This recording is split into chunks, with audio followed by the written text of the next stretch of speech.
Bueno, vamos arrancando, si le parece, de a poco, así si hay alguien que se suma, no pierde mucho de lo que vamos a hablar. Eh, antes de la parte protocolar, quería agradecerles su presencia, el tiempo, en estos momentos, estas épocas complicadas y extrañas que nos tocan vivir. El agradecimiento de parte de Manas, de parte de la gente de TechData, y también de AWS, ¿por qué no? Así que, eh, antes de empezar, quería contarles un poco la idea o la dinámica que se le va a tratar de dar a este webinar, que obviamente un poco la interacción se ve complicada por la forma. ¿Sí? Yo soy más de la, de la escuela clásica de charlas presenciales, cosas que lamentablemente no podemos hacer. Pero de alguna manera, por ahí estaría bueno que cualquier consulta, comentario o lo que quieran decir, lo pueden hacer. En principio, si es un comentario a través del chat, si es una pregunta, en la parte de preguntas y respuestas, porque nos va a resultar a Adriana y a mí, que Adriana me está dando una mano, hacer un seguimiento de las preguntas y obviamente de las respuestas que tengamos que dar. Dicho esto, pasamos a la parte protocolar. Mi nombre es Octavio Formoso, yo soy uno de los socios fundadores de Manas, Manas Tecnología Informática. Y bueno, la idea es, después de que veamos la agenda, que es bastante simple, no tiene muchos puntos. De hecho, el punto número 3 y el número 4 son los más interesantes. Empezar y charlar un poco de lo que nosotros tenemos que contar, que tiene que ver más con la experiencia que con la teoría de cómo funcionan las cosas en AWS o, si se quiere, en la nube en general. Un poco la experiencia de la que comento tiene un doble valor, porque nosotros somos canal por un lado, o sea, estamos de un lado, y somos clientes o usuarios del otro. De hecho, nosotros tenemos nuestra infraestructura en AWS, y de hecho hasta nos ha simplificado muchísimo la adaptación a este cambio bastante brusco que hemos tenido hace ya más de 100 días. Pero bueno, yendo a la agenda, las dos primeros slides van a ser de presentación, o sea, muy cortito, que es Manas, que es AWS. Y después sí, el camino en realidad tiene que ver con 3 o 4 escenarios donde, insisto, basado en la experiencia que nosotros tenemos de nuestro propio caso y de los casos que tenemos con nuestros clientes, de puntos o de puntos de partida que son más que válidos a la hora de analizar la posibilidad de usar la nube como parte de nuestra infraestructura. O sea, esto no tiene que ver con que uno tiene que empezar con la nube en algún momento sí o sí. No, la idea de la charla es que ustedes se lleven ciertos puntos para que les sirva de guía para un análisis correcto de si la nube en algún momento, ya sea por una situación forzada o por algo porque se eligió el momento para dar el primer paso, puedan hacer el análisis correcto y digan, este es el momento o este no es el momento. Y por último, una listita de 6 casos de uso que no tienen nombre y apellido de cliente, pero están basados en clientes, o sea, son casos de clientes nuestros, y ahí, si bien el slide es corto, me voy a detener a comentar un poco cómo se fueron desarrollando todos esos casos. Así que bueno, arranquemos. ¿Qué es Manas? Manas es una empresa que tiene ya 16 años en el mercado argentino. 16 años no es poca cosa. Somos casi una empresa superviviente. Y desde el primer momento, del primer día, nos focalizamos en soluciones que tienen que ver con infraestructuras de clientes. Para nosotros, infraestructura de clientes son cualquier ámbito de tecnología, no importa cuán grande o cuán chico sea, en el cual el cliente deposite su motor para que el negocio funcione. ¿Sí? Tenemos la suerte de tener clientes muy grandes, tenemos la suerte de tener clientes no tan grandes, que realmente comparten necesidades, comparten requerimientos de soluciones de todo tipo. Nuestro fuerte básicamente se consolida en eso y a la solución que ofrezcamos, ¿sí? Ponerle nuestros servicios profesionales que van desde la consultoría antes de hacer cualquier tipo de compra, sugiriendo soluciones, almacenamiento, virtualización, consolidación, obviamente la nube es parte de esa lista, a administración, capacitación, bueno, lo que sea necesario, ¿sí? Muy rara vez vamos a ofrecer una solución en la cual no tengamos la capacidad de ofrecer servicios desde el primero al último de las opciones. A estos años que han pasado se ha sumado la nube como obviamente un pilar bastante grande, y de hecho se fue sumando con los años. Nosotros tenemos, digamos, la premisa de tratar de siempre elegir los fabricantes o las marcas que brindan innovación y que son o están en vías de ser los más conocidos del mercado, porque por algo lo son. Y obviamente AWS es, sin duda ninguna duda, en su ámbito uno de ellos.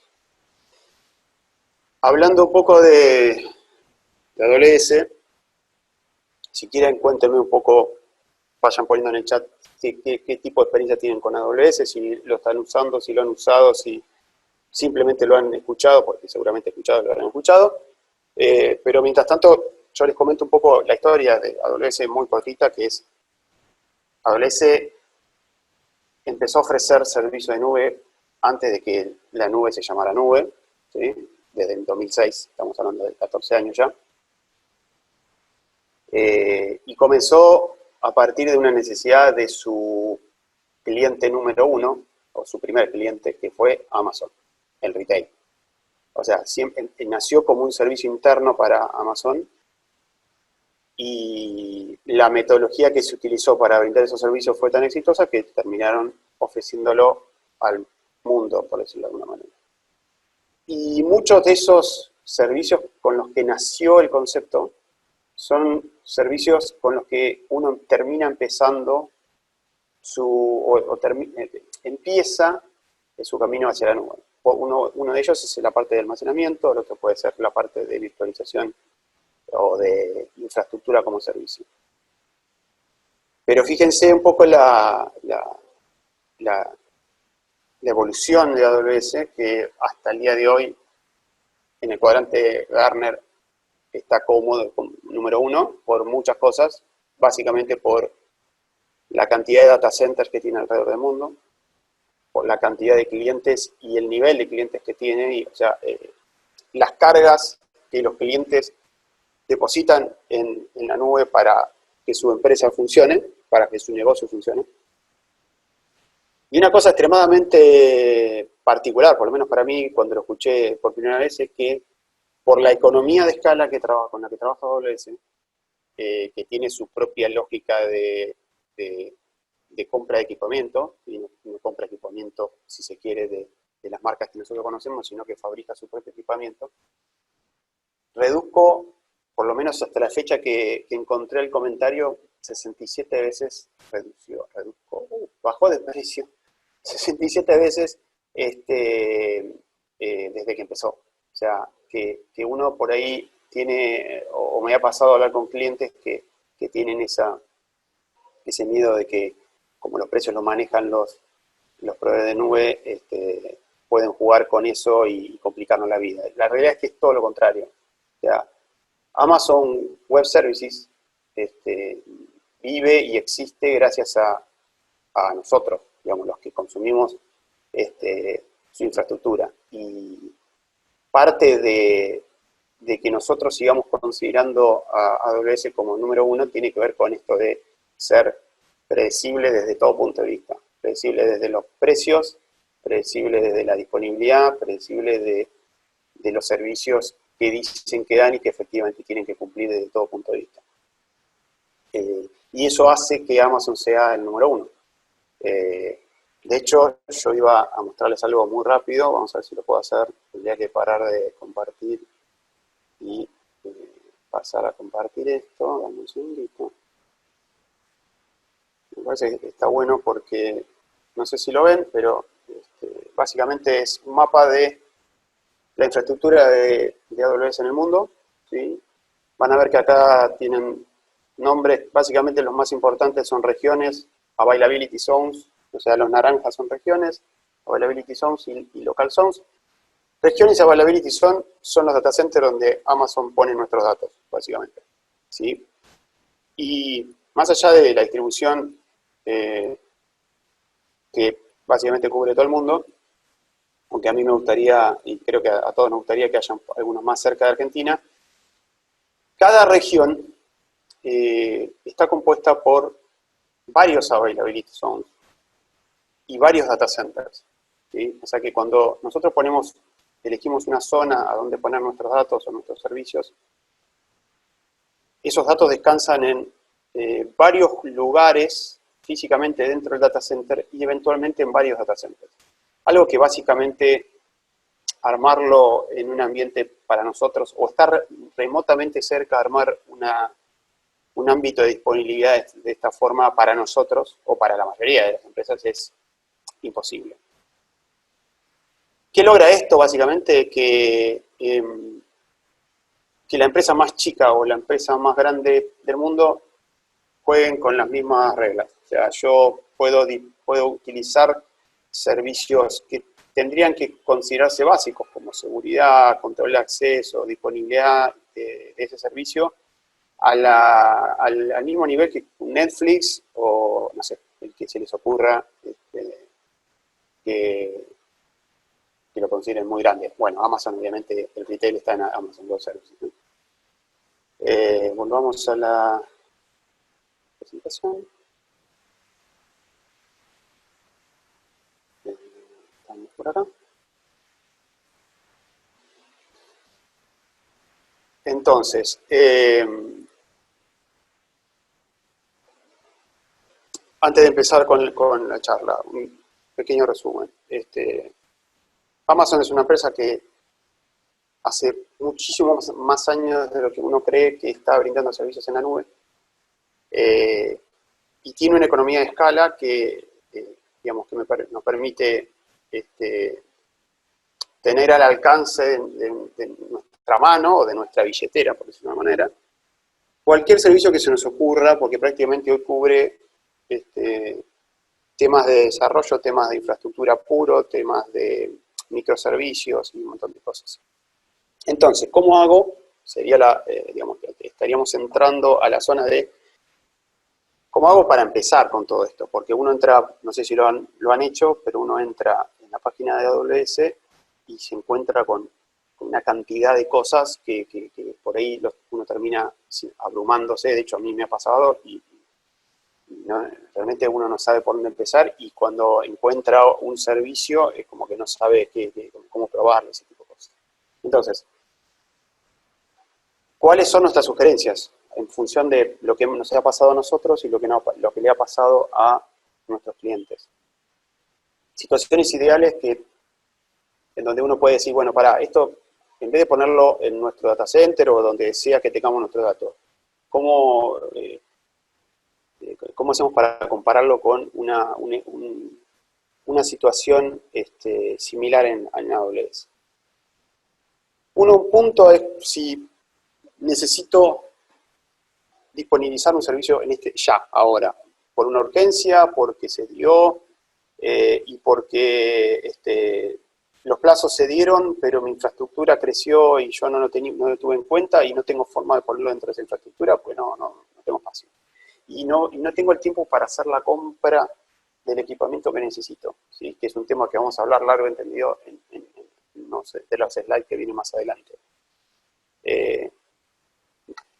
Hay clientes, de hecho, que son casos de éxito de AWS, que están en AWS, en ambientes incluso de SAP, porque tuvieron que ir a la nube, porque tenían que resolver su problema de migración de SAP y no tenían otra. Y hoy están ahí y claramente no se van a ir. Entonces, ese es un buen punto para pararse y decir, che, pensemos en empezar a ponerlo de la nube. Otro caso, que también puede ser compatible incluso con el punto 1, es si yo tengo que crear o tengo que resolver el funcionamiento de un ambiente aislado. ¿Qué significa un ambiente aislado? Significa un servidor o un servicio, ¿no? Un servidor, una aplicación que tiene uno o varios componentes que está claramente definido cuál es la interacción, ¿sí? O sea, por dar un ejemplo, podría ser un servidor Linux que tiene una base de datos y tiene un web server. Yo sé que el servidor 1 es la base de datos, el servidor 2 es el web server, se publica a internet y esto funciona, no necesita más que esto para funcionar. Yo pongo esto, o sea, yo o lo creo en la nube, en AWS, o lo tengo on-premise y lo muevo así como está a la nube, y es un caso que tranquilamente puede ser nuestro primer caso. Y nos va a resolver un montón de problemas que vamos a ver más adelante. Pago por uso, ¿sí? O inversión. La inversión es la clásica inversión que la gran mayoría de las empresas maneja desde tiempos inmemoriales, que está basada en futurología, ¿sí? Está basada en tratar de entender qué va a pasar en el futuro, pero yo lo tengo que comprar hoy. Tengo que pagar hoy y ver qué pasa mañana. Entonces, cuando el pago por uso empieza a ser más interesante que la inversión, o lo que sea, de hecho hay empresas que prefieren o manejan mejor su ciclo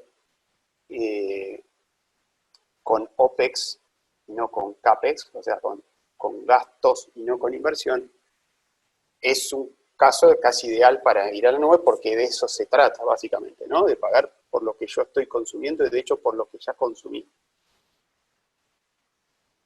Y el otro caso, que tiene que ver mucho también con la nube, es resolver o enfrentarse con problemas de compliance de licencias, sobre todo de sistemas operativos y ¿por qué no base de datos?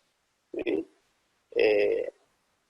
¿Qué significa compliance? Significa que yo compro un servidor y pongo un Windows y pongo un SQL y tengo que comprar la licencia de Windows, tengo que comprar la licencia de SQL, las CALs, las funcionalidades de cada uno. Bueno, yo pongo una máquina, una instancia con Windows y SQL en AWS y el problema ya lo resolví. Está cubierto.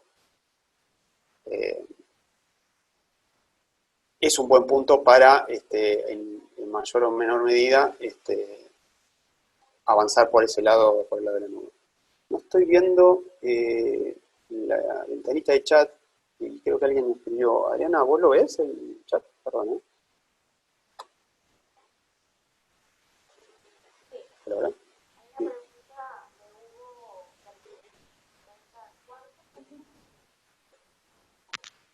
Ay, te estoy escuchando mal. Hay una pregunta de Hugo Bertini que dice, Sí. ¿cuánto salía en el 2006 y cuánto sale ahora? Con esa tendencia debo esperar entonces que sigan bajando. A ver, porque es un poco general el comentario de los costos, pero y por ahí se te va a hacer más claro cuando veamos costos, porque vamos a ver ejemplos con valores. Hay ciertos valores, la mayoría de los valores que tienen que ver con, sobre todo con instancias en la nube, que es lo que por ahí nosotros generalmente es más fácil conocer, que tiene que ver con una máquina, con determinados procesadores y memoria.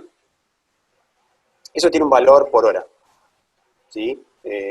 También el tema del storage de objetos que tiene AWS, que se llama S3, lo que fue cambiando y fue bajando de a poquito en el tiempo fue ese costo por hora de determinadas máquinas, de determinadas instancias, y los costos de terabytes, sobre todo los costos por terabytes del storage.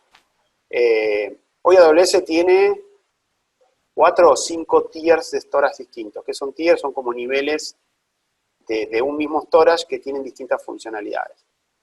También lo vamos a ver.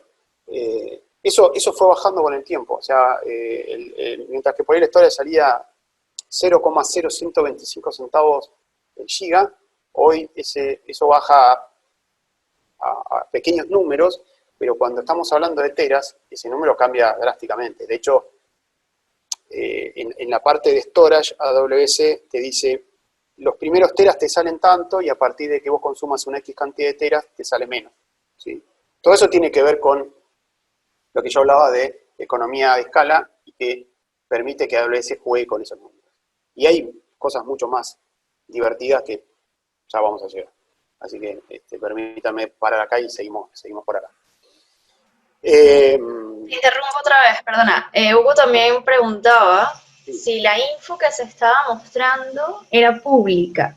Es decir, que sí, claro. La red.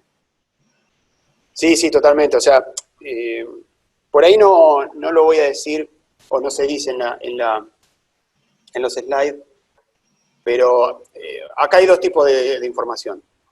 Información pública y comprobable, ¿sí? Especialmente en el slide de AWS. Por eso yo traté de poner cosas que fueron transcripciones de cosas que ya están escritas. No es que yo lo escribí, sino que estaba escrito.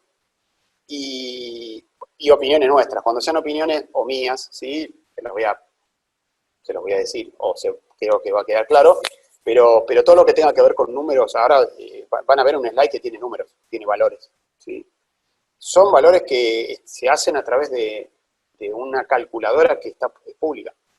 Y una de las cosas que yo por ahí me olvidé de decir, que te equipara con un Netflix, ¿sí? Por decirlo, o con un Dropbox, es que, por lo menos en un principio, el costo de terabyte para Netflix es el mismo costo de terabyte para Manas.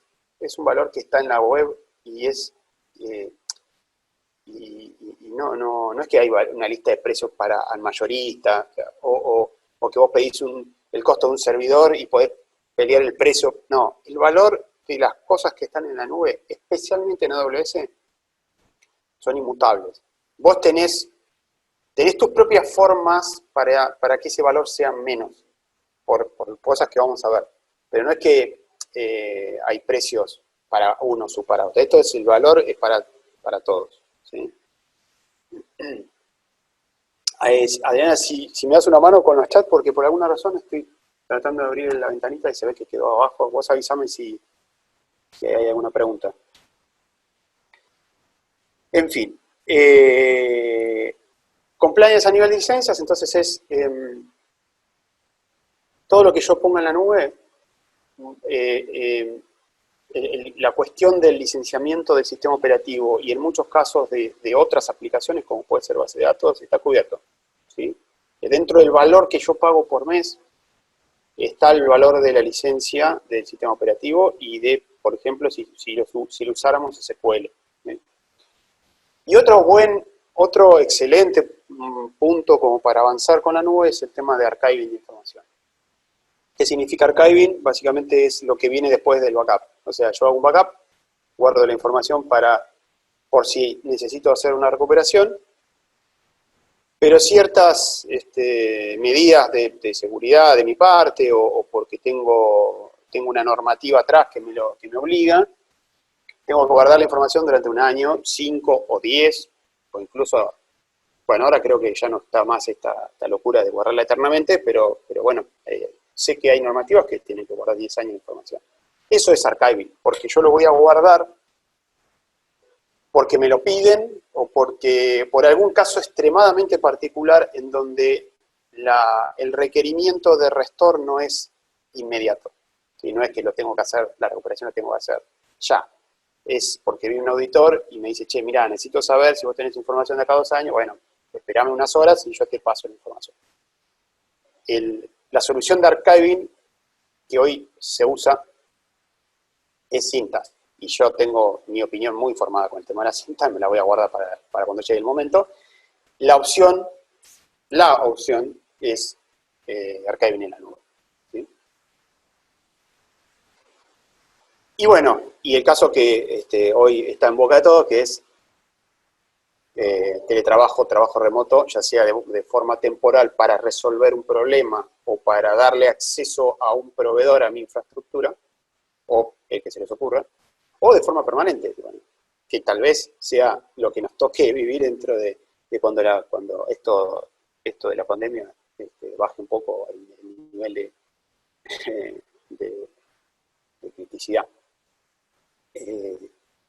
Esto on-premise se resuelve con desktops virtuales, ¿sí? Que nosotros también tenemos bastante experiencia, y la solución en la nube es desktop como servicio, que básicamente es bastante parecido a desktop virtual, pero tiene casi ninguno de sus problemas, porque el desktop virtual también tiene sus inconvenientes para implementarse.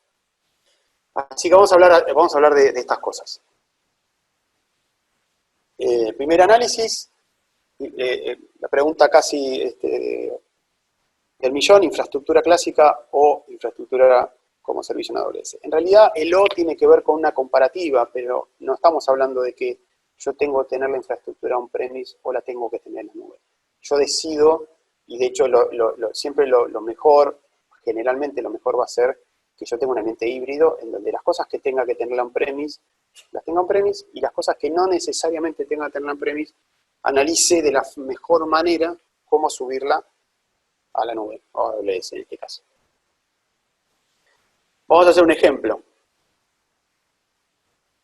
No vamos a hacer un ejemplo. Vamos a hablar de un tema que realmente es algo que genera todo este tema de la nube, especialmente en la parte de infraestructura como servicio. Es el siguiente. Tal vez el título es un poco exagerado de mi parte, el perverso método de inversión, pero la realidad es que tiene algo de perversidad.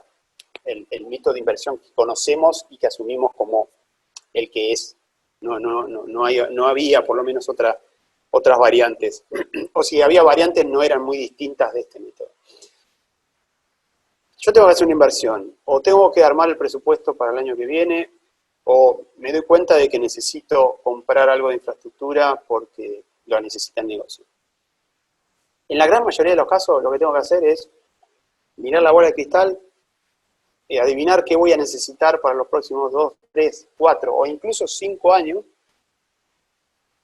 y decirle a la persona o a las personas que van a poner la plata que tienen que poner un montón de plata, tienen que pagar un montón de plata, y que yo estoy seguro, o estoy casi seguro, porque después me tengo que hacer cargo yo de eso, ¿no? que voy a acertar en el dimensionamiento de eso, que pueden ser servidores, servidores y storage, respaldo de datos, de comunicaciones, lo que se les ocurra. O sea, yo le tengo que decir a la persona que tiene la billetera que voy a comprar un storage, por ejemplo, que el modelo tiene que ser porque yo dentro de 4 o 5 años voy a consumir tantos terabytes. No hay forma de acertar, no hay forma. La única certeza de eso es que o me voy a quedar corto o me voy a quedar largo. ¿Sí? Pues es así y está científicamente comprobado. Entonces, ese es el primer punto. ¿Sí? Que eventualmente si me quedo largo no es tan grave, pero si me quedo corto, no sé cómo le voy a explicar después a la gerencia o a la dirección que van a tener que poner más plata. La otra es la velocidad de la evolución de la tecnología, que nosotros generalmente pensamos en una amortización entre 3 y 5 años, de lo que sea, de un servidor, incluso de una notebook, de lo que se les ocurra.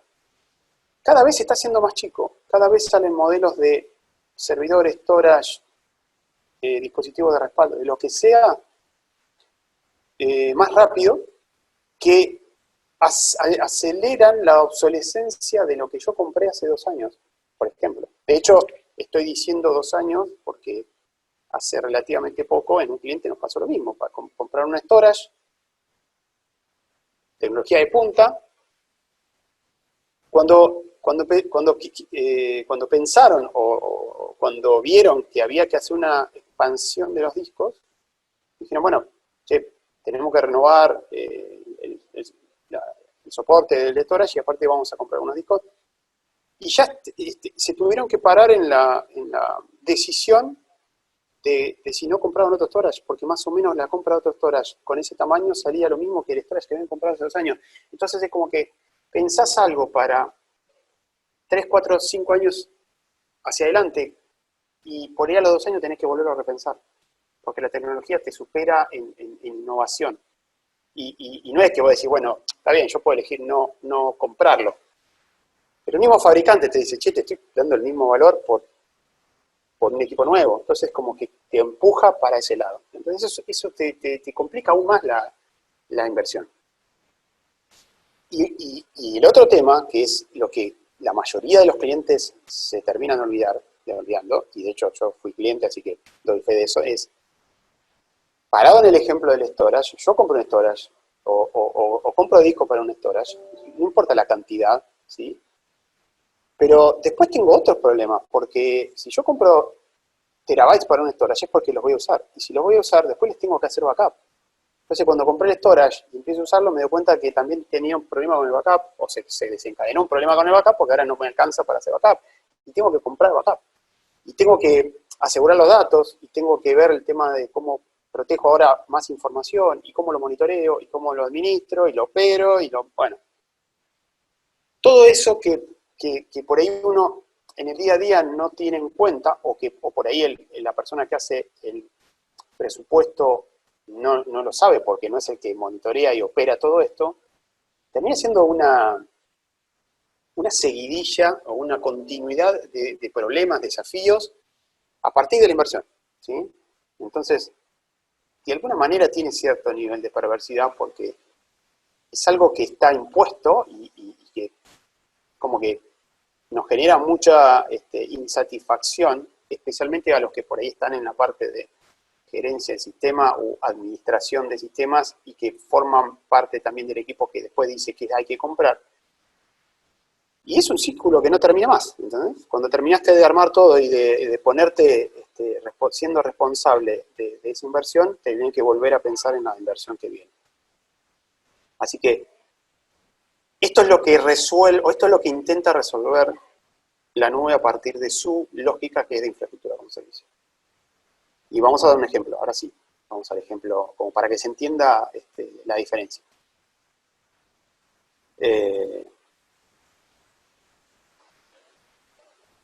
¿Cuáles son las premisas de AWS? ¿Sí? El ejemplo viene inmediatamente después. Yo dimensiono o compro o mido lo que voy a usar en este momento, no lo que voy a usar ni siquiera dentro de un mes. O sea, no pienso en lo que va a pasar en el futuro. Yo necesito esto y esto es lo que calculo y es lo que termino pagando, ¿sí? Y la lógica de las cosas funciona incluso hasta mejor que cuando yo invierto y tengo más, o pareciera que tengo más. Después, ¿cuánto tiempo voy a usar eso? La máquina X, ¿sí? Que en mi infraestructura está prendida siempre, porque total la infraestructura está, así que a mí que me importa si está apagada, está prendida. ¿Tiene que estar prendida? ¿Tiene sentido que esté prendida? No, la verdad que el sábado y domingo no se prende, no entra nadie. O la semana 1 del mes no se usa porque los procesos que se ejecutan no se ejecutan en ese programa. Son cosas que cambian la lógica de cómo se trabaja y después obviamente de lo que te cuesta. Este es un tema, y tal vez es uno de los temas más interesantes, que es, yo tengo mi equipo y mi equipo le doy una cantidad de procesadores, le doy una cantidad de memoria. Ese equipo no consume eso a la misma intensidad todos los días, ¿sí? Lo que, insisto, como nosotros estamos en una vorágine, en una infraestructura que es nuestra, las tenemos que mantener, no tenemos ni de casualidad tiempo para mirar la curva o cómo se comporta el consumo de las máquinas. Pero la realidad es que lo más probable es que esa máquina, primero que esté sobredimensionada en nuestro ambiente, y segundo que esos picos que por ahí vemos, que por lo cual le dimos 16 GB de RAM en vez de 8 a la máquina, sucedan 3 o 4 veces por mes. Bueno, acá podés darle esos recursos, esos 3 o 4 veces por mes, y después que quede con los recursos que tienen que quedar. Y eso también cambia la lógica de las cosas. On demand o reserva de instancias. Y esto tiene que ver un poco con la pregunta que hicieron relacionada con el precio. En el único momento en donde sí tiene sentido tratar de predecir algo en la nube es en esto que es esta máquina que tiene un tamaño, más allá que eventualmente pueda cambiar temporalmente, ¿la voy a tener prendida porque es de producción durante mucho tiempo? Si la respuesta es sí, y si la respuesta es por un año como mínimo, el hecho de que vos cambies la máquina de on demand a instancia reservada, que después vamos a ver, o lo vamos a ver ahora cuál es la diferencia, hace que el precio baje hasta un 30%. ¿Sí? Solamente porque le dije a AWS, mira, reservame este modelo de instancia, este modelo de máquina virtual, porque lo voy a usar durante un año. Entonces ellos dicen, bueno, yo te estoy cobrando 10, ahora te voy a cobrar 7, porque me dijiste que lo ibas a guardar. Ahora, vos tenés que comprometerte a pagar. Podés pagarlo de una, podés pagarlo mes por mes, podés pagarlo como quieras. Podés pagar un pedazo por adelantado y después el resto por mes, pero durante un año tenés que comprometerte a gastar eso.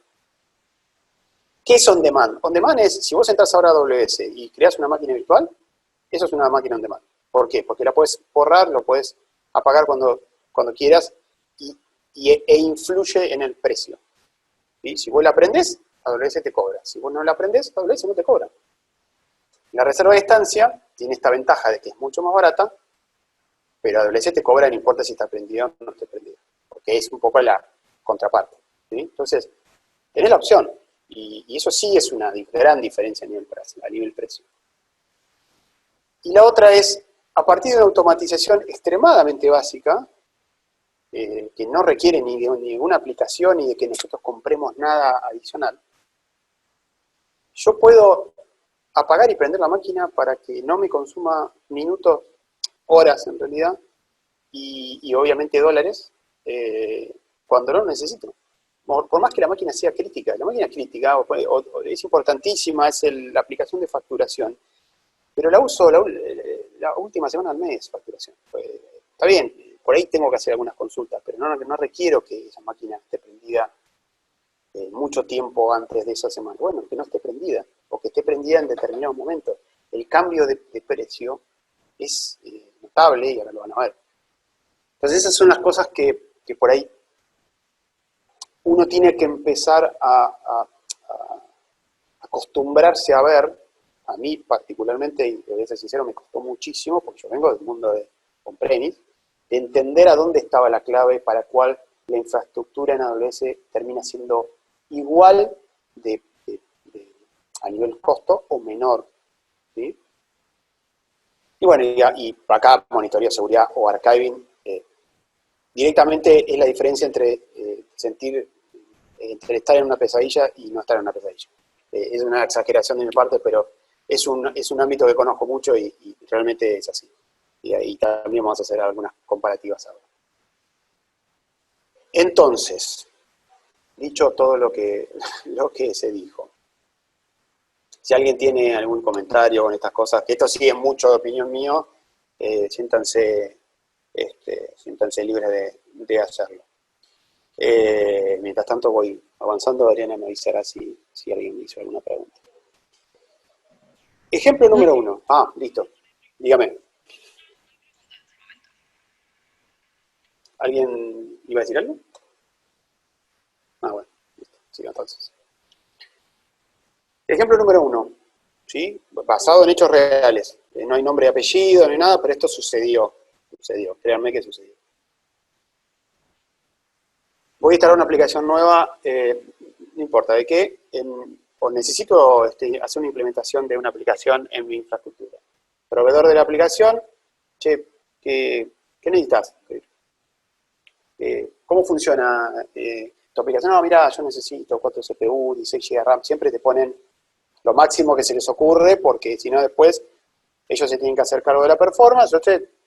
Lo que ellos conocen y saben que funcionó, total, la infraestructura la ponemos nosotros, ellos te lo pasan. 4 CPU, 16 GB RAM, secuela estándar. Eso en la nube, así directamente sale ese número que está ahí, exacto. $127,04. Si yo agarro una máquina virtual en AWS, si bien hay variantes con estas características, ese es el valor. ¿Sí? Prendida siempre. Prendida de lunes a viernes, de domingo a domingo, de todos los días. Lo que realmente necesita el proveedor, porque esto me ha pasado y yo he tenido charlas con el proveedor, ¿sí? Que si no, vos no necesitabas 4 CPU, dice ella. Mentira, porque yo estoy mirando la infraestructura y estoy viendo que en realidad estás consumiendo 2 CPU, 8 GB de RAM. Y la edición de SQL estándar en la nube no tiene sentido salvo por casos muy puntuales. La edición de SQL que fue diseñada para la nube es SQL Web, que tiene un valor muchísimo menor que el estándar, pero que claro, la gente que no viene o que no está acostumbrada ni siquiera sabe que existe. Entonces, lo que nos salía a $527 nos termina saliendo a 130,60. O sea, un cambio un poco fuerte, ¿sí? ¿Cuál es la magia de esto? Que más allá de mi discusión con el proveedor, yo le pongo 12 por 8 GB RAM, y si en el peor de los casos no funciona bien, que puede pasar, se cambia. Pero se cambia en función de qué no funciona bien. ¿Necesitas más CPU? Te doy 4 CPU, no te agrego 16 GB de RAM. Necesitas más RAM, pero bueno, se va modificando en función de lo que se necesita, ¿sí? Entonces vas a tener un valor mucho más cerca de los 130,60 que de los 527,04, que es un número bastante diferente. Y que me ha pasado en clientes en donde uno les pregunta, che, ¿estás viendo el tema de la nube? No, hicimos el cálculo y subir las cosas que tenemos en la nube es carísimo. Me parece que no hiciste bien el cálculo, le dije. Un poco feo me miró, pero la realidad es que es muy probable que termine pasando esto. Que vos agarras las máquinas que vos tenés en tu infraestructura, le pones los mismos procesadores y la memoria que tienen, cuando sabés que de ninguna manera está consumiendo eso. Y nunca te va a dar el número, ¿sí? Pero mirá la diferencia y te das cuenta que tranquilamente puede ser otro el análisis. Y como si esto no fuera suficiente, esta aplicación en particular no necesita estar prendida sábado y domingo, porque no entra nadie el sábado y domingo, porque la aplicación funciona de lunes a viernes. Porque los usuarios que la usan se conectan de lunes a viernes. Entonces yo la configuro desde AWS para que se prenda de lunes a viernes de 8 a 8. Y me termina saliendo 65,30.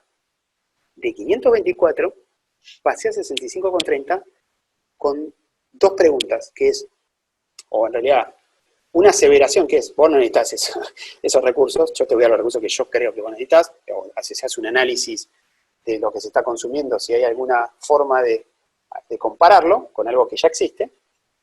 Y la otra es, che, ¿cuándo la gente se conecta a esto?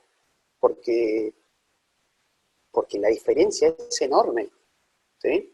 Y estos números que yo paso son números del calculador de AWS, no son míos, no es que los estoy manipulando, no, esto es, si después quiere alguien, de paso, qué tipo de máquina se armó para que esto suceda.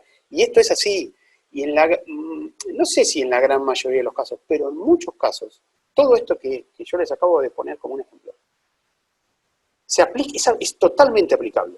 A veces uno, digamos, recibe la resistencia del que lo usa, porque naturalmente el tipo te dice, no, esto tiene que estar prendido siempre. Y vos te das cuenta, chabón, el domingo no se conecta a nadie a esta máquina.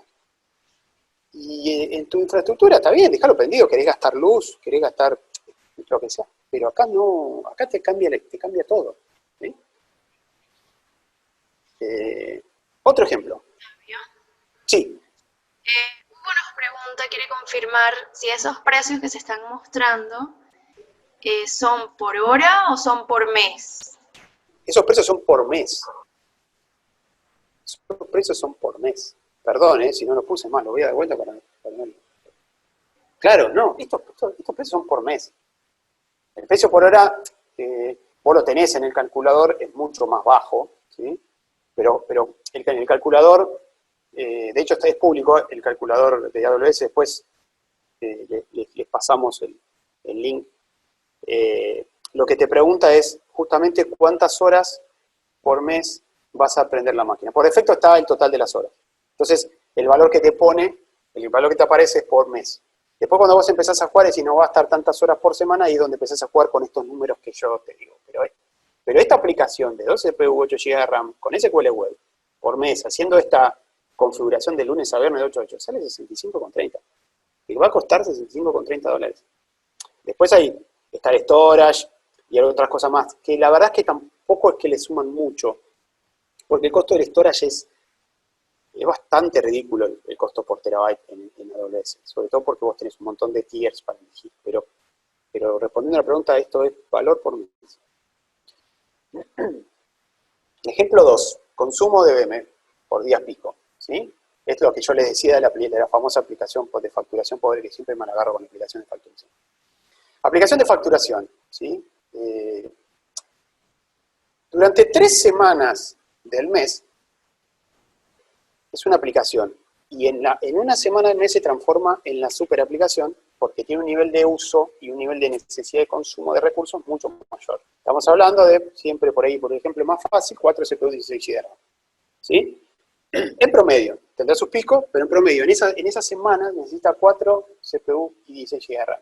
Y acá voy a hacer una aclaración rápida que no lo tenía en cuenta hasta ahora que me di cuenta.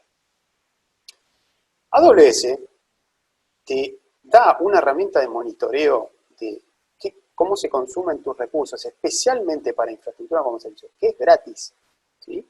Entonces, más allá de que vos no tenés que lidiar con tu Nagios o PRTG o la herramienta de monitoreo que se use en cada uno de tus encuestas, esta herramienta, que es extremadamente simple de armar, te da esta visibilidad, o sea, te da las herramientas para que vos te des cuenta de que estás pagando más de lo que deberías pagar. Que pareciera que está actuando en contra de sus propios intereses, pero es todo lo contrario. Es para que vos sigas poniendo cargas de trabajo en AWS, yo te doy las herramientas para que vos sepas exactamente qué tenés que pagar, porque si no, digamos, te va a convenir un premio.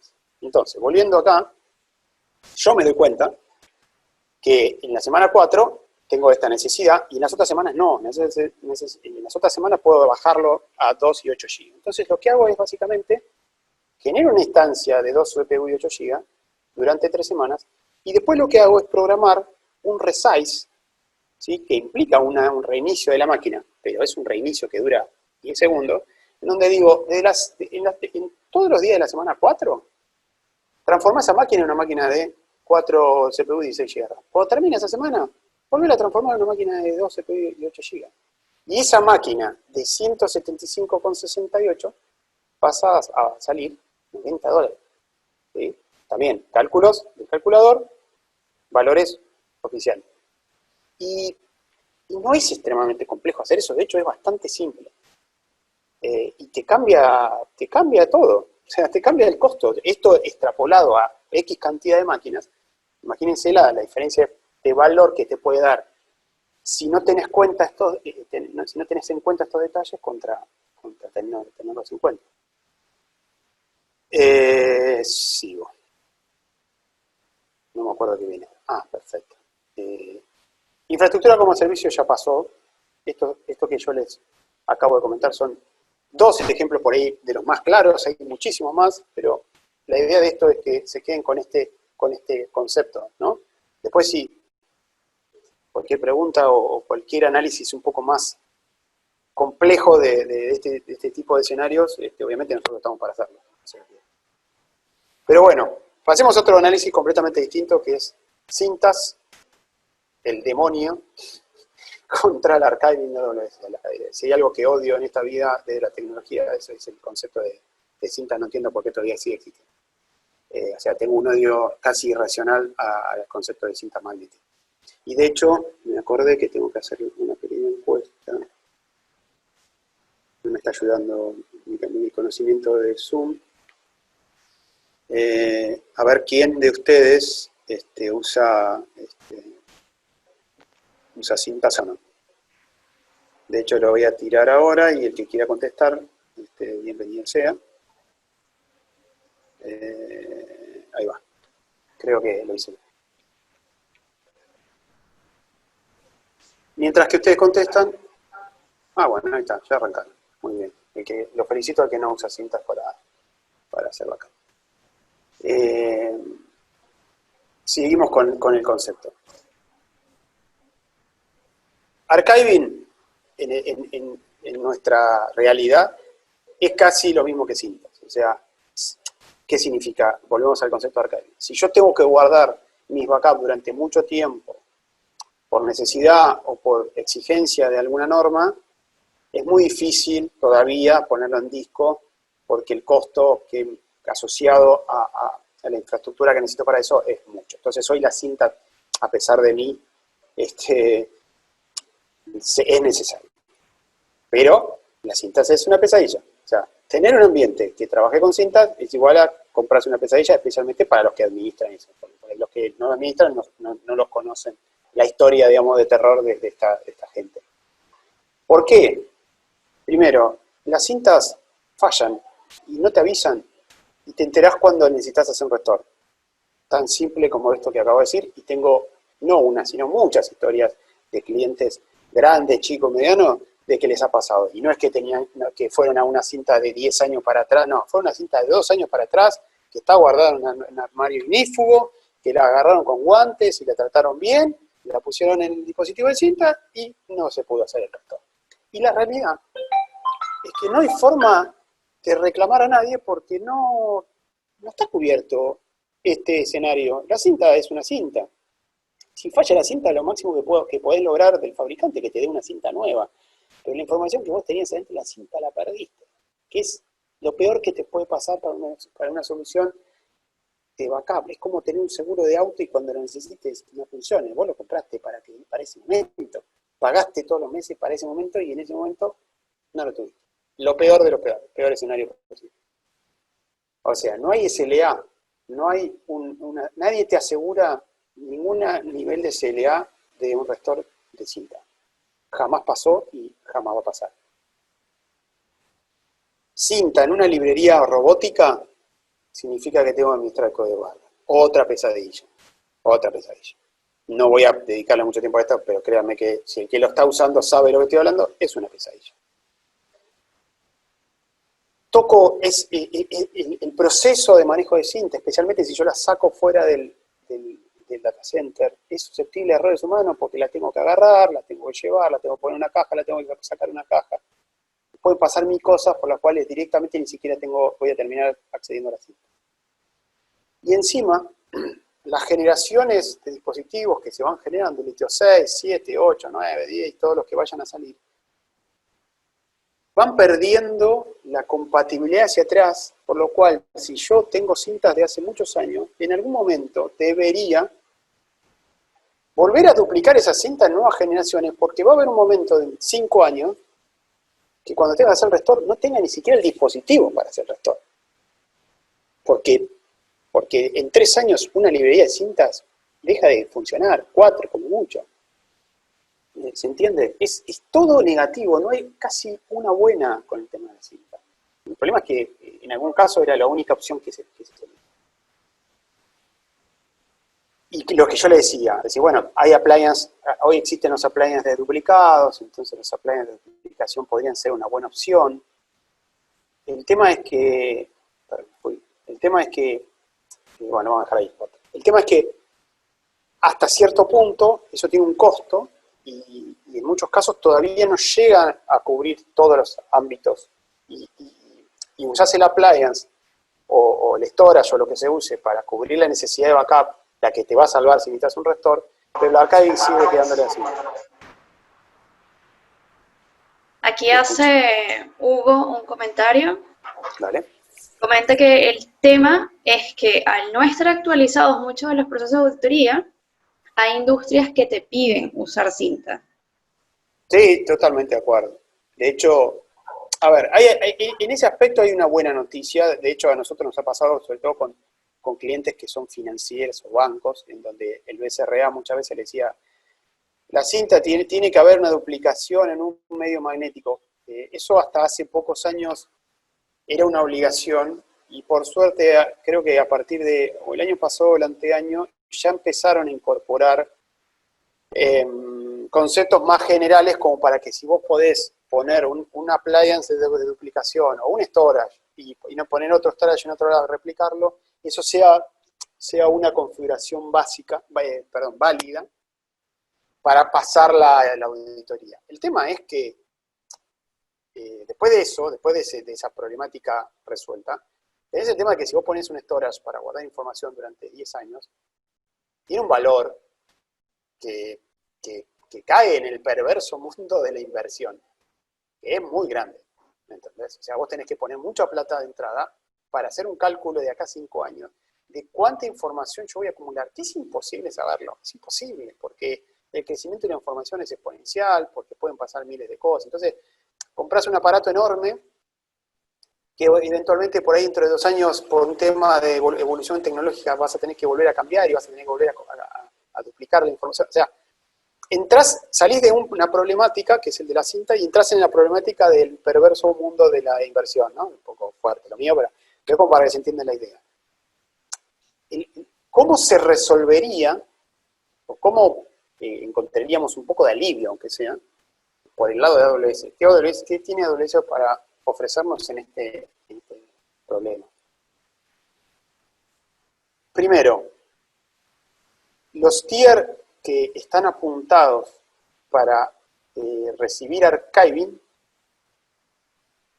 están por SLA con esa cantidad de 9 de durabilidad que son un montón. Los tendría que contar. 3, 6, 9 de durabilidad es casi que... AWS te asegura que si vos pones un dato ahí, no hay ninguna chance, en ningún momento de los años que vengan, que ese dato se corrompa. O sea, cuando vos quieras acceder a ese dato, lo vas a tener. Eso no hay forma de que nadie, ni siquiera un storage, te lo dé, porque los storage que se usan en producción, tier 1, ni siquiera para hacer backup, no tienen esos 9. Tienen, creo que 5 9 después del primer 99.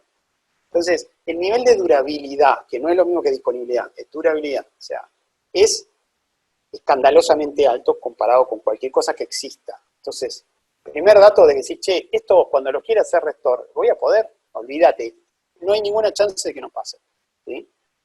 Se le ha firmado por AWS, no es que es una promedio, no, está firmado. O sea, el documento que habla de esto está en la web, a eso voy. Después, depende del tier donde yo ponga el dato, que puede ser S3 acceso infrecuente, Glacier Deep Archive, que ahora los vamos a ver muy rápidamente, tenés más o menos disponibilidad, que es la capacidad de acceder al dato, que también 99.9 para un almacenamiento de archiving es altísimo. Ninguna cinta que del mercado jamás te podrá dar ese nivel de disponibilidad porque simplemente no está armada para eso. Autotier, ¿qué significa autotier? Que si yo quiero guardar el dato en el tier 1, que es, digamos que el tier 1 sería el storage más performante, el tier 2 el menos performante y así por abajo. Quiero guardarlo en el tier 1, automatizar que después de una semana lo baje al tier 2 y que después de otra semana lo baje al tier 3, pero que también borre la data en el tier 1, todo lo que yo quiera hacer de automatización de movimiento de datos entre tiers adentro de AWS lo puedo hacer prácticamente como yo quiera. Porque las políticas de movimiento de datos las armo yo o las maneja automáticamente un componente del cual vamos a hablar ahora en breve, que se llama AWS Storage Gateway, que es lo que nos va a salvar la vida o nos va a resolver la vida, por lo menos en la parte de archive, que es este muchacho que está acá. ¿Qué hace Storage Gateway? Básicamente, aunque ahora hay un dibujito más abajo, se pone en el medio entre el storage de AWS y mi herramienta de backup, que puede ser la que se les ocurra a ustedes. ¿Por qué? Porque Storage Gateway se presenta a la infraestructura on-premise como un storage. Entonces, la herramienta de backup no ve a Storage Gateway, ve o una librería, o ve un disco que recibo por ahí SCSI, o ve un directorio que recibo por MFS. ¿Sí? Para ellos es algo que ya conocen, no tienen que entender una lógica nueva. Entonces, Storage Gateway presenta de 3 formas, que es con lo que vemos acá. Y tenés el File Gateway, presenta por NFS, el Volume Gateway, que presenta por iSCSI, el Tape Gateway, que presenta por iSCSI, pero simulando ser una librería. ¿Cuáles son las diferencias, así rápidamente? Información de esto en AWS hay un montón. Si yo lo presento por NFS, lo que hace el Storage Gateway es configurarse con un caché que es discos nuestros, discos de mi infraestructura. Yo le puedo poner desde 200 GB hasta creo que 2 teras de lo máximo, no me acuerdo. Pero es así, es un tamaño que yo puedo hacer tan grande como necesite. Presento eso a mi servidor de backup, por ejemplo, o mi Oracle que tiene NFS y yo quiero hacer backup de base de datos ahí. Y todo lo que se escriba en ese NFS, en ese directorio, automáticamente se lleva a la nube. Se usa el caché para que el proceso de subida no sea tan dependiente de la velocidad del vínculo, pero lo llevo a la nube, lo llevo a un S3, que es mi storage de objetos en la nube, de AWS, y eventualmente yo puedo jugar con el autotire y decir, bueno, guarda esto 2 días, pero después mandámelo a Infrequent Access, que es más barato, y me da las mismas funcionalidades, y después basarlo a Glacier, que es extremadamente más barato, y dejarlo ahí hasta el fin de los tiempos, o hasta que pasen los 5 años. Lo mismo con el Volume Gateway, con la diferencia de que como yo estoy presentando un disco, el formato que se sube a la nube es un formato similar a un disco de una instancia en AWS, que la instancia sería como una máquina virtual. Entonces tiene sus ventajas, porque eventualmente yo lo puedo montar en una máquina virtual directamente y acceder a los datos, así, rápido. Y aparte puedo jugar con un backup de eso a través de snapshots. ¿Sí? Tiene sus ventajas respecto al otro, hoy tiene sus desventajas, aplica más en ciertos casos que en otros. Y después el último, que es exclusivamente pensado para backup, que es, yo le presento una librería a mis software de backup, que elijan el que quieran, lo van a poder usar. Y cada vez que el software de backup escriba en mi cinta, esa cinta cae en S3. Puede ser S3, puede ser S3 acceso infrecuente, que tiene un valor X.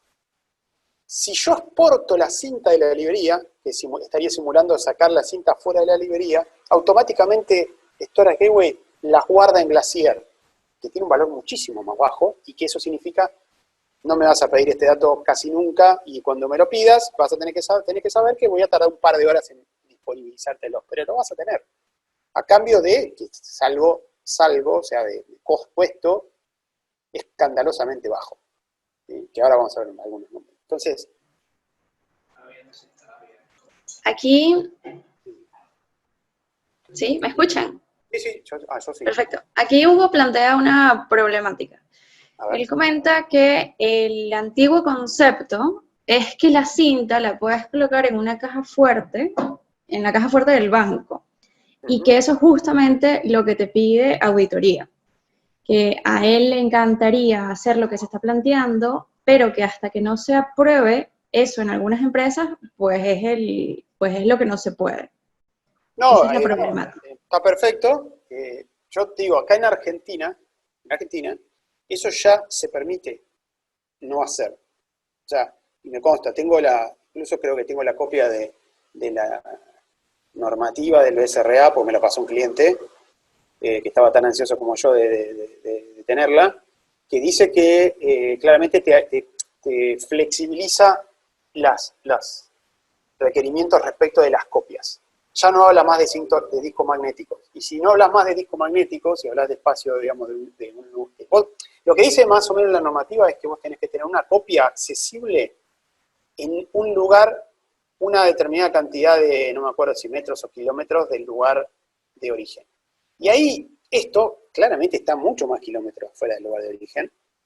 Y también aplica para un storage, porque si vos replicás los storage y el storage lo pusiste a 3 kilómetros, 5 kilómetros, también resolviste el problema. La verdad es que no sé si estamos hablando de por ahí de otro país, y ahí, bueno, ahí ya depende de la normativa de cada país. Pero obviamente que esto, especialmente para entidades que se rigen por alguna normativa, lo tienen que validar. La realidad es que, como decía antes, esto va a terminar. Si todavía no pasó, si todavía no está la normativa, va a estar, porque el tema de la cinta ya está catalogada como obsoleto. O sea, es algo que tiene una cantidad de tiempo de vida que está claramente definido, no va a seguir mucho tiempo más. Entonces, pero yo por ahí esto lo enmarqué como esta comparativa de Archiving, pero la realidad es que el uso que tiene Storage Gateway es mucho más que Archiving. De hecho, hay ejemplos de casos que nosotros ya tenemos implementados, en donde por ahí son aplicaciones que hacen digitalización de imágenes, o que tenés que guardar PSTs de mail de ex empleados de la compañía, que lo tenés que guardar por un tema de un litigio, que decís, pará, lo tengo que guardar, tengo que hacer backup de esto, después tengo que hacer el restore, después tengo que montar, guardarlo en un volume gateway, subirlo a la nube, y cuando vos lo necesitas, bajás ese PST y se acabó la historia. Entonces, tal vez el ejemplo mío es más que nada para que uno se empiece a hacer la idea de cómo pensar las cosas, pero esto tiene mucho más aplicaciones que un backup. Esto es, como yo decía, digitalización, almacenado de archivos realmente de, no sé, logs, que no tiene sentido que los guarde en la empresa. O sea, tengo un sistema de monitoreo que guarda un montón de logs, y decir, tiene sentido que los logs los guardes en un storage que sale un montón de plata, guardalo en la nube, después lo mirás en la nube. Entonces, véanlo como una posibilidad mucho más amplia que la de Archiving. La verdad que si todavía se siguen con esa normativa es una pena, pero en algún momento va a pasar. En el momento que pase, esto es una excelente opción para tener en cuenta. Bueno, sigamos. No estoy seguro de hablar un poco de... no, porque está el ejemplo, así que lo voy a hablar en el ejemplo, más fácil. Vamos a hacer un ejemplo, ¿sí? Los valores que voy a poner en este ejemplo son mucho más aproximados, porque es mucho más complejo hacer un cálculo de precios, porque depende de muchas más cosas que los terabytes y los gigas, pero el aproximado es bastante fiel, porque nos pasa a nosotros hacemos eso con nuestros backups y también con clientes que lo tienen funcionando. Respaldo de máquinas virtuales, ¿sí? Tengo que guardar esos backups, o algunos backups por lo menos durante 3 años, ¿sí? Los mensuales, por suerte solamente los mensuales. Tenemos un full de 20 terabytes aproximado, para tener una referencia. Hoy la única forma, la forma más simple para hacerlo es usar a Veeam, podría ser cualquier software de backup, pero Veeam, bueno, es muy conocido, por eso le puse nombre y apellido. Lo bajo a disco y después lo subo a cinta. ¿Por qué? Porque el disco me va a bancar, no sé, los primeros días del backup, que son los que generalmente voy a usar para que cuando tengas un restore urgente, y la cinta cuando tenga que ir a algo que pasó durante mucho tiempo, cosa que generalmente no sucede. Clásica configuración de un ambiente on-premise, ¿sí? ¿Cómo lo haría, o cómo sería la variante? No, para nada, vamos a hacer el cálculo de cuántos años. Si yo lo mando a disco, eso que yo dije que estaba trabajando con Veeam, puedo tener una duplicación, porque Veeam me da 2 a 15, porque la appliance que yo pongo de duplicación me da 15. O sea que tengo esos dos extremos. Si no tengo una appliance de duplicación, uso la duplicación de Veeam, que me da 2 más o menos, y si no, 15. Buenísimo, ahorro un montón de espacio. Cuando lo llevo a cinta, la duplicación deja de existir, porque no deduplica la cinta. Entonces, como mucho, en un gran día de la cinta se levantó con muchas ganas de comprimir, puedo lograr un 1,5, ¿sí? O sea que prácticamente no voy a ahorrar mucho espacio en la cinta. Todo lo que ahorré cuando hice el backup en disco, lo tengo que volver a consumir cuando lo llevo a cinta. ¿Cuánto me sale una librería de drives? Y más o menos, con todos los aditamentos, la placa y lo que sea, y como lo tengo que conectar, más o menos $20.000. Cada 3 años, ¿por qué? Y porque realmente lo ideal sería que cada 3 años cambie la librería. Porque a partir del 4º año empieza a fallar. Eso es una sugerencia, ¿no? Cinta LTO 7, más o menos, no, 6 terabytes sin compresión, pero digo, más o menos, podría llegar a estar en el orden de los $60. Yo creo que me quedé corto acá, pero vamos a dejarlo así. Costo del dolor, digo, no tiene, el dolor es enorme. No tengo forma de ponerle un costo a eso. Pero hay que entender que esto es horrible, es feo, ¿sí? Por todo lo que hablamos antes. No sé si voy a poder recuperar, bueno, ya lo dijimos. Más o menos ese número me da entre 3 años, si no hice mal las cuentas, la librería, más las 3 cintas por mes que necesito, más, más 12, porque es un año, más 3, porque son 3 años, más te da, más el dolor que no lo puedo calcular, me da 26.480. Número aproximado, ¿sí? Puede ser un poco más, puede ser un poco menos. Más el costo de almacenamiento de las cintas, que no sé dónde la voy a guardar, más el transporte de la cinta, si es que voy a contratar un transporte, que la verdad que no, estaría inventando un número muy grosero si lo pusiera, así que no lo puse. Pero esos son costos que hay que incorporar, porque vos lo tenés que guardar en algún lugar, lo tenés que sacar afuera de la oficina, si lo estás sacando afuera de la oficina, bueno, se entendió, me parece que se entiende, me parece el escenario. Insisto con todo esto, esto es la solución que yo generalmente compro para un escenario así, que puedes generar que a los 2 años quieras hacer un restaurante en cinta y no lo puede hacer, o sea que ni siquiera es una solución confiable, pero es la solución que hoy a la que puedo acceder. Opción de AWS, también, insisto, ejemplo con valores aproximados. Backup o disco es lo mismo, porque el disco lo voy a seguir usando, el mismo disco que estoy usando on-premise, ¿sí? Pero pongo Storage Gateway en el medio, que también comprime, tiene un nivel de compresión similar o incluso un poco mejor que el de la cinta, pero no lo quise poner como una ventaja, es una compresión similar. De hecho es disco, o sea que el disco generalmente comprime más que la cinta. Y él tiene su caché. Yo configuro Storage Gateway, cuando armo la implementación de Storage Gateway, que es una appliance virtual que yo lo bajo de la página de AWS y lo monto sobre VMware, sobre Hyper-V, sobre lo que quiera, o incluso lo puedo correr en AWS. Yo le digo, che, ¿dónde voy a...? Storage Gateway me dice, ¿dónde querés guardar los datos? Cuando yo los empiezo a escribir. Entonces yo le digo, che, guardalos acá, S3 Infrequent Access. ¿Por qué? Porque S3 Infrequent Access tiene una performance similar al S3, que es el storage de objetos donde se da servicio a las páginas, a las máquinas virtuales, para que se una idea, pero al ser de un acceso infrecuente, tiene un SLA un poco menor, porque realmente al ser backup no tendría que tener un SLA como tiene el S3, entonces me termina saliendo menos por terabytes, menos dólares por terabyte.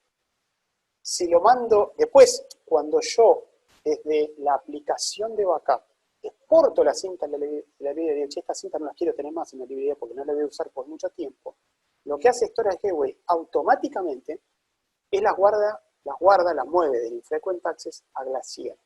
Glacier es exageradamente barato. Es el lugar donde todas las cosas que yo tengo que guardar, pero que jamás no voy a usar, como esa foto que tengo 30.000 fotos, que veo 5 y las otras no las uso, las guardo acá porque no me cuesta nada, porque el SLA es eso de las cantidades de 9 que yo les puse, y la única condición que te exige AWS es, che, no me pidas mucha cantidad de restore por mes de esto, porque te voy a tener que cobrar. Si me pedís una vez cada tanto, esto me va a llevar algunas horas presentártelo, y no te voy a cobrar nada por el proceso de presentarte esta data. Si estamos bien con esas normas, que son estas que yo les digo, esta combinación es, primero que te asegurás de que cuando quieras hacer un restore, lo vas a tener. O sea, ya esa diferencia es el día y la noche respecto a una cinta. Y la otra es que esta combinación, así en este cálculo y con estos 20 terabytes, te termina saliendo, empezás gastando $280 el primer mes, y a medida que vos vas acumulando datos, porque vos vas a guardar 20 teras, después vas a guardar 20 teras, vas a guardar 20 teras, recién al mes 36, ¿sí? Porque dijimos que lo íbamos a guardar 3 años, terminás pagando $986. Eso es lo que te sale finalizar con el dolor. Y tener seguro, asegurarle al negocio que el día que necesites un dato, no importa de cuál sea, lo vas a tener. La única diferencia es que puedo tardar un poco más o un poco menos en hacer el restore. Y la otra ventaja que hay es que si yo quisiera hacer un restore medianamente rápido, lo puedo hacer también en la nube. No tengo que bajar a on-premise para acceder al dato. O sea, tengo esa libertad también. Entonces, para los casos en donde tengan cinta y la estén pasando mal, porque alguien de la empresa de ustedes que está manejando cinta no lo dice, pero seguramente la debe estar pasando un poco mal con esto, y che, hagamos el escenario. Lo único que hay que tener en cuenta adicional a lo que yo dije es que el ancho de banda que necesitan tener para subir la información tiene que estar acorde a la cantidad de información que tengo que pasar, porque obviamente usa internet, ¿sí? Storage Gateway es extremadamente seguro y aparte utiliza certificados para conectarse de punta a punta, por lo cual ni siquiera tengo que ponerlo en una VPN, ¿sí? No necesito armar una VPN con AWS para trabajar con Storage Gateway. Esa es la otra ventaja. Simplemente es certificado de un lado, certificado del otro y se usa internet. Hay otras opciones más performantes, pero obviamente ya estamos hablando de una solución un poco más compleja.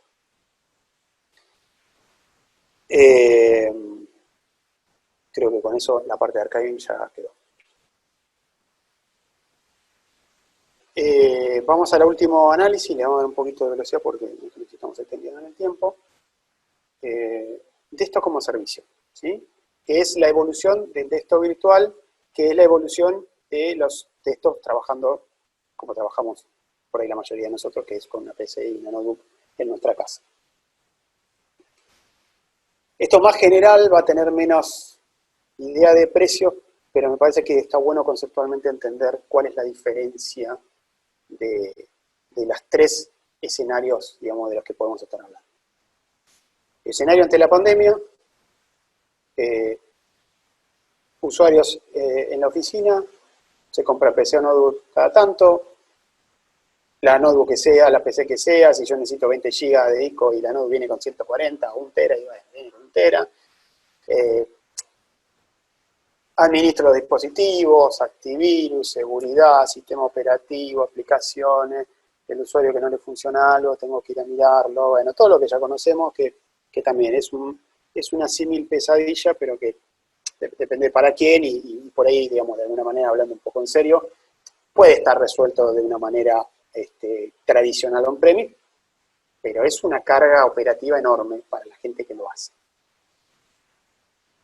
Escenario en pandemia, más complicado todavía. ¿Por qué? Porque el usuario aparte está por VPN, en el mejor de los casos, y ya no puedo administrarlo de la misma manera, porque es muy probable que la máquina que esté usando sea la de él. No sé, es más, vamos a tirar la última encuesta de la noche. A ver si me deja. Vamos a preguntar por el teletrabajo. Veamos. A ver cómo están trabajando hoy ustedes en el teletrabajo. Y ¿están usando la máquina de ustedes? ¿Están usando una máquina que la empresa les dio? Desde ahí se están conectando a una máquina que está en la oficina, que encima es todo un tema. Digamos, desde la parte de infraestructura o de soporte es una pesadilla más. No hay forma de controlar si la VPN va a soportar la carga, porque la VPN cuando yo la armé para una determinada cantidad de gente, y ahora tengo, no sé, 3, 4, 5 veces más la gente que tenía. Entonces es una cosa extremadamente complicada. Está bien, hoy seguramente lo están manejando como se pueda, pero no sé cuánto tiempo más se puede sostener, digamos, esta cuestión. Un poco la pregunta es, las aplicaciones del usuario, ¿están en la máquina que dejamos allá en la oficina? ¿Las tenemos nosotros en nuestra PC? ¿La PC es nuestra? ¿Las compramos nosotros? ¿Nos la dio la empresa? Bueno, todas esas preguntas que, nada, pues cada situación es distinta. ¿Y qué pasa si la de esto se rompió? ¿Qué hago? Y bueno, no sé, tengo que salir a comprar otra, ¿no? Bueno, todo un tema extremadamente complejo. ¿Sí? ¿Cuál es la opción? ¿Sí? ¿Cuál es un poco la variante? Que nace desde el concepto de estos virtuales y se evolucionó hacia desktop como servicio. El desktop que usa el cliente, que usa el usuario, está en un lugar seguro. ¿Qué significa? O está en mi data center, ¿sí? No en una PC en la oficina, en mi data center, al lado de los servidores, o está en la nube. ¿Por qué? Porque desde ahí yo tengo el control de si la máquina tiene que estar prendida, si el usuario se conectó, si puedo actualizar o instalar aplicaciones. En otro lugar es complicado. Si está en la nube y está en AWS, la licencia del sistema operativo está incluida. O sea, no tengo que lidiar con la licencia de cada una de las máquinas. Imagínense que si alguno de ustedes tiene una desktop en la casa que se conecta a una desktop en el trabajo y después de ahí trabajar, tenés dos licencias que tenés Google. Tenés la de tu casa y tenés la de la oficina. Entonces ya si antes era complicado, ahora se duplica la necesidad de licencia del sistema operativo. Acá tenés la licencia del desktop que está en la nube y la tenés cubierta por el pago mensual que vas a hacer por ese desktop, digamos, como servicio. La conexión es por certificado, no necesitas poner una VPN, no tenés problema de tener que hacer un salto a la oficina y de ahí. Se puede hacer, si es necesario, pero no es necesario per se. Me puedo conectar desde prácticamente cualquier dispositivo que exista sobre la faz de la Tierra. Me puedo conectar con una notebook, me puedo conectar con una cloudbook, que el otro día que escuché el concepto, me puedo conectar con una Chromebook, con una tablet, con un celular, con lo que sea. Se me rompe la máquina, puedo ir a otra, y todo lo que estaba trabajando, y todos los trabajos que tenía, todas mis configuraciones se mantienen igual, porque estaban en las nubes, no estaban en mi máquina ni estaban en la oficina. Que también en la oficina se puede cortar la luz, por eso nos ha pasado y por eso lo comento. Cortar la luz y tenés un problemón, digamos, de tamaño grande. La disponibilidad para crear estas máquinas es inmediata. No tengo que comprar nada. No tengo que esperar que me la traigan, no tengo que ir al Mercado Libre, ni nada. Creo la máquina en la nube y es más, puedo programar para que cree máquinas automáticamente cuando un usuario quiere conectarse. Ni siquiera las tengo que tener creadas que me generarían un costo adicional. ¿Sí? Obviamente que esto sí tiene un nivel de no complejidad, pero requiere de una administración un poco más difícil que la de la automatización de las instancias en la nube, instancias de servidores, pero es extremadamente más sencillo para todo, para el que lo administra, para el que paga, para el que lo usa, y sobre todo para el que lo usa. Puse 2 veces licencia de sistema operativo cubierta. Y aparte, yo sé cuánto voy a pagar de esto, porque están los valores en la lista y yo lo pago a fin de mes. No lo pago antes, no compro la máquina y después veo si me sobró o me faltó. Agarro la máquina que necesito, la creo, puedo usarla por hora, puedo apagarla si no la necesito, depende de qué metodología use, que ahora vamos a ver que hay varias, ni siquiera hay una sola. Entonces, bueno, un poco las ventajas que hablamos recién, ¿sí? Yo uso un dispositivo y al usar un dispositivo por definición más barato que el que estoy usando porque requiere mucho menos recursos, o sea, si yo voy a comprar una notebook para conectarme remotamente a mi desktop que está en la nube, no tengo necesidad de que sea un i7 con 8 GB de RAM, puede ser un Chromebook, puede ser un i3 o puede ser menos todavía, porque lo único que necesita es un mínimo de memoria para cargar un sistema operativo muy liviano y conectarlo, nada más. Entonces se extiende la vida útil del dispositivo. No tengo tantos incidentes de soporte porque la problemática está en una máquina que está allá arriba y yo la puedo generar de nuevo en 5 segundos si hay algún problema. Los usuarios que tienen problema no están horas esperando a que se resuelva el problema para volver a trabajar. Y el respaldo de los datos lo hace AWS por definición, por diseño, especialmente si usamos Workspaces, que es el desktop como servicio de AWS. AWS hace backup de esos datos cada 6 horas, cada 12 horas. Bueno, no me acuerdo, creo que era cada 6 o cada 12 horas, ahí se me fue pero 2 veces por día hace el backup de nuestros datos, ni siquiera tengo que pensar en eso. Si ya tengo cargas en la nube y encima el usuario va a usar aplicaciones que están en la nube, es el Valhalla, es el paraíso, es lo mejor que me puede pasar en la vida. Tengo todo resuelto. Si yo tengo un problema de que se me cortó la luz o que no hay internet o algo, eso va a seguir funcionando. Tengo una disponibilidad prácticamente absoluta desde todo punto de vista, ¿sí? Caso de uso, a esto quería llegar. Pero antes de llegar a los casos de uso, que son ejemplos generales.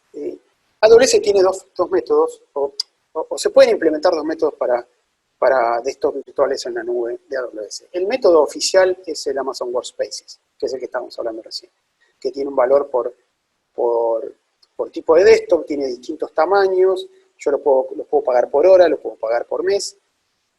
Pero hay otra alternativa, de hecho nosotros Semanas estamos usando esta alternativa que es, uso las instancias de servidores como desktops. ¿Por qué? Porque pueden ser el desktop tranquilamente, porque tengo una dinámica y una flexibilidad de prendido y apagado de las máquinas mucho mayor que el desktop como servicio puro. Yo puedo agarrar y hacer esta jugada de decir, bueno, yo prendo los desktops virtuales de 8 a 8 de la noche todos los días, el usuario se conecta, se puede conectar por RDP con certificado, puedo restringir a nivel seguridad quienes se conectan desde qué IP pública, y si bien tiene un trabajo más del lado de infraestructura, porque hay ciertas automatizaciones que me da Workspace y que no me las da este método, en muchos casos es muy barato, porque estoy pagando costo de S2, digamos, que es el ámbito de instancias virtuales. Entonces, como para cerrar el ejemplo, hay muchas variantes, incluso hay más variantes de las que estoy comentando, pero son las más comunes, como para confiar en la nube para el tema de teletrabajo. Lo único que hay que hacer es probarlo, hacer una prueba. De hecho, a veces, para todas las cosas que yo les estoy comentando, te permite hacer una prueba, te da créditos y no necesitarías pagar para probar. ¿Sí? Antes de ir al final, digamos, son algunos ejemplos de cosas que ya están funcionando en cliente. Era un comentario que les quería hacer. Por último,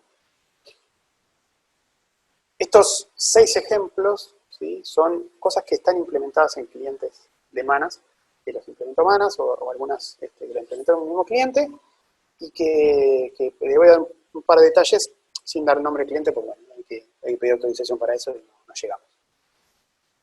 Storage Gateway, ¿sí?, en modo aplicación para ayudar a la digitalización de imágenes. ¿Sí? El cliente tiene VMware, tiene una aplicación que digitaliza imágenes, que utiliza distintas metodologías para transformar en un papel un JPG o una imagen, la que sea. Y lo que se hizo fue presentar un volumen de Storage Gateway por NFS, en donde el servidor de digitalización de imágenes lo ve como un directorio, y eso va todo directamente a la nube. Y es absolutamente transparente, sale nada, sale dólares, no sale, creo que no llegaba, al principio cuando empezó no llegaba ni a los $10, y te da una visibilidad de funcionamiento y de tranquilidad de que eso va a seguir así y no voy a tener que lidiar con el funcionamiento de nada, que es increíble. De hecho, una cosa que yo no dije fue, en AWS el storage se paga por consumido. Yo no pongo un límite del storage, no es que yo digo, dame 2 terabytes de storage. No, yo consumo storage. El límite, no hay límite, yo puedo consumir los petabytes de storage si quiero. Lo único que tengo que hacer es pagar por eso.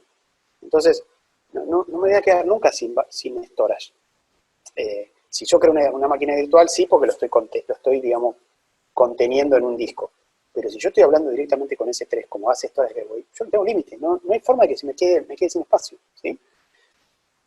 Otro ejemplo que está bueno porque es bastante particular. Un cliente tiene Exchange, ¿sí? De hecho tiene un híbrido entre Exchange y un servicio, digamos, de colaboración, que no voy a mencionar. Pero claro, los ex empleados, por ser una empresa que es de seguro, se tienen que guardar los PCT y los mails que se trabajaron, se tienen que guardar. No se pueden guardar durante, creo que 5 años, o 10 años, no me acuerdo cuánto era. Eso lo guardas en un storage tuyo que te consume espacio y tenemos las problemáticas que ya les mencioné, o usás Storage Gateway y lo subís a la nube también. Entonces lo presentás como un disco o como un directorio, y el administrador único que hace sabe que cuando lo guarda acá, eso está en la nube. Pero para el sistema operativo es un disco más. O sea, el sistema operativo no se entera de que estamos haciendo alguna cosa rara, por lo menos para él. Y funciona. Te me olvido. Fluye. ¿Sí? Y acá estoy hablando directamente también con S3. Entonces, me elimina un montón de problemas de encima. Archiving, ¿sí? El clásico que habíamos hablado. Otro cliente, tiene BIM. tiene que guardar por 5 años la información, Veeam hace backup a un storage y después lo guarda en una BTL, se sube a la nube. Se suben los mensuales, lo único que hay que hacer es monitorear que eso funcione, que el vínculo se comporte correctamente y cero drama. No hay librería, no hay problema de cinta, no hay cero problema. Otro ejemplo, casillas en Exchange Online, bueno, Office 365. Che, ¿cómo backup de Exchange? Porque no sé si saben, pero Office 365 no hace backup de sus mails. Espero que no les esté dando una mala noticia. Entonces, ¿cómo respaldo esto? Bueno, y podemos poner una aplicación que se compró, que lee los mails y los guarda en disco, pero esta aplicación yo la puse en una instancia en AWS, es una maquinita virtual. Y esa maquinita virtual que está corriendo en AWS se conecta con Exchange a la velocidad de internet de AWS, que es un poco más grande que la nuestra, y lo guarda en S3, y después lo guarda en Glacier, para que, como dije antes, todo fluya y no tenga ningún problema. Costos controlados, porque sé cuánto se está almacenando, no tengo ninguna sorpresa de valores que por ahí no tenía previsto. Todo esto, obviamente, pago por mes por el consumo, ¿sí? Mañana consumo menos, pago menos. Mañana consumo más, pago más. Es como la luz. El cliente más estándar tenía aplicaciones autónomas que estaban en Linux, se le estaba llenando su infraestructura de virtualización en VMware, ¿era? Bueno, no me acuerdo. La verdad que no es irrelevante. Y se empezó a cargar en S2, digamos, de AWS. Tienen una VPN y las pocas veces que tienen que conectarse con otros servidores, trabajan por la VPN, cero problema. Se aplican, cada tanto se revisa que los tamaños de las máquinas sean los correctos, si hay que reducirlos se reduce y se paga menos, si hay que agrandarlos se agranda y cero problema. Lo hacen la misma gente que administra on-premise, o sea que realmente no me cambia la vida. Y el último, que es un poco más sofisticado, y de hecho lo puse porque es una buena variante para lo que hablamos en el último slide, es el cliente está llegando al límite de su infraestructura y trabaja y le había dado máquinas virtuales a desarrolladores para que trabajen. Los desarrolladores necesitan más máquinas virtuales, no tienen en su infraestructura virtual. Entonces, lo que se hizo, se usó AWS para la generación de sus máquinas, de sus maquinitas, que en realidad son servidores, pero hay una aplicación que trabaja muy bien con AWS que se llama Nutanix Frame, que es un desktop como servicio, que lo que provee es una capa de automatización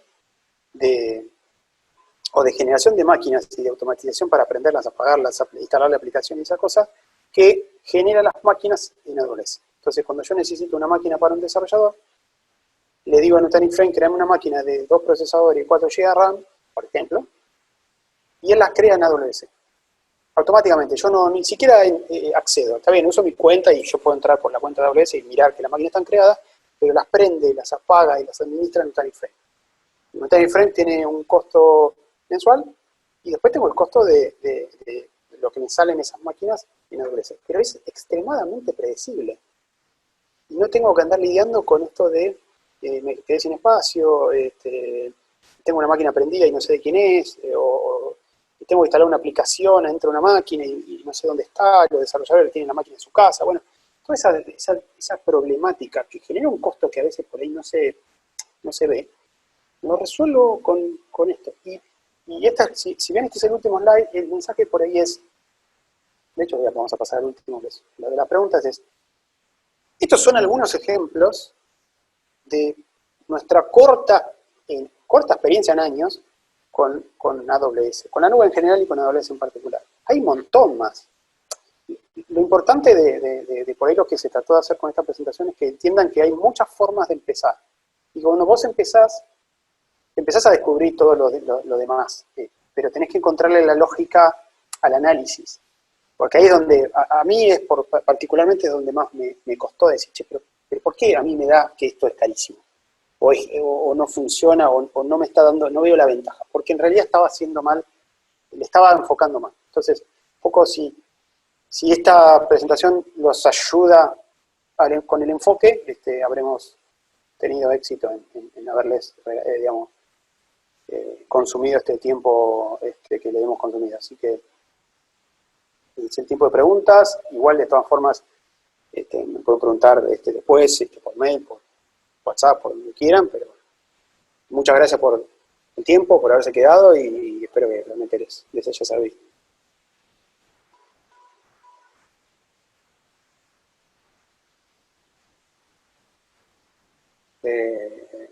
Me parece que no hay preguntas al ¿No chat, preguntas? por lo menos Bueno, por ahora. No. Si no hay preguntas, igual estamos disponibles para lo que sea necesario, tanto la gente de Tech Data como la gente de Manas. Y nada, estaremos en contacto para lo que necesiten, si es necesario. Así que muchas gracias. Tenemos agradecimientos y felicitaciones al chat, eso sí. Qué bueno, me quedo tranquilo de que sirvió, por lo menos para algunos fue útil. Pero bueno, reitero un poco la disponibilidad para lo que necesiten. Cualquier consulta no duden en hacerla, y bueno, ojalá volvamos a estar en contacto.